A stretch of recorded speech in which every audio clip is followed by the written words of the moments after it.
علیکم۔ آج ہم سیکھیں گے جمع مکسر۔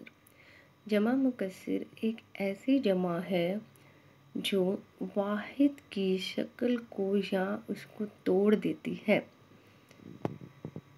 اگر واحد سے جمع بناتے وقت واحد اسم کے حروف کی صورت یا ترتیب بدل دی جائے، واحد کے بعد حروف میں اضافہ کر دیا جائے تو اس طرح بننے والے جمع الفاظ کو جمع مکسر کہتے ہیں۔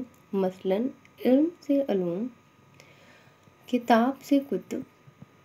مندرجہ بالا تصور کی روشنی میں مندرجہ ذیل الفاظ کی جمع تحریر کیجیے۔ کچھ مثالیں یہاں آپ کے سامنے جیسے نوع، بیت، دور، عام اور خاص۔